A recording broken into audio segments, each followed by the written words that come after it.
Hey there hunters, Lord here, back with another Monster Hunter Rise Sunbreak set video.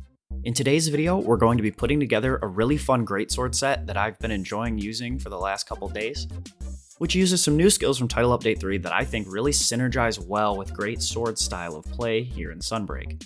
The set will of course be made with no curious augments, as RNG is really crazy and different for everyone, and the charm is a really easy to get Weakness Exploit 2 charm with just one level 2 slot. That way everyone can make this set regardless of your luck. Just a quick note guys before we get into this set, if at any point you find yourself enjoying this set, be sure to leave a like down below to show some support, as it's a totally free way to help support the channel. With that out of the way guys, let's get into the set. So my personal greatsword of choice is the Flaming Espinas greatsword, which is the Cactus Craft, as it has really good raw, purple sharpness, and an insane level of slots.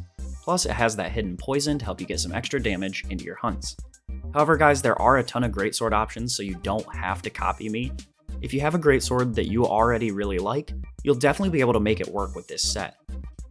Mine is augmented for max attack since it already has good slots and positive affinity. However, you can do what you prefer to your greatsword with your augments. For the armor, we're going to be using 3 pieces that are brand new in Title Update 3. Starting us off is the Risen Kushala head and chest, followed up with the Risen Tiastra arms, then the Rathalos Coil X, and the Silver Rathalos legs. For the talisman, as we already discussed, all you need is Weakness Exploit 2 with a single level 2 slot. If you don't have one of these, you can use the set builder linked down in the description, enter your own charms, and it will help you build this set with charms that you already own.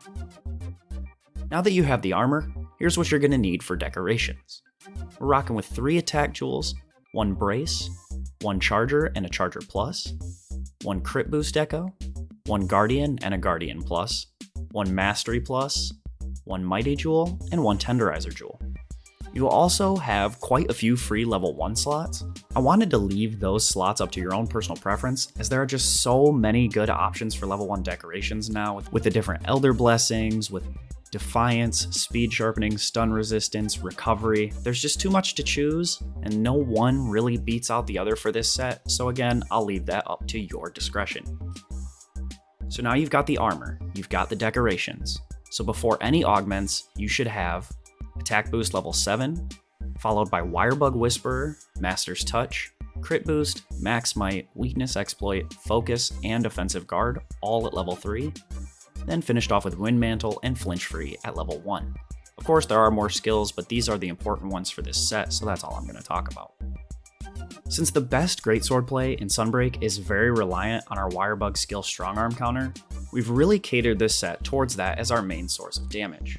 The new skill Wind Mantle at level 1 reduces Wirebug cooldown speeds by 10% upon using a Wirebug attack.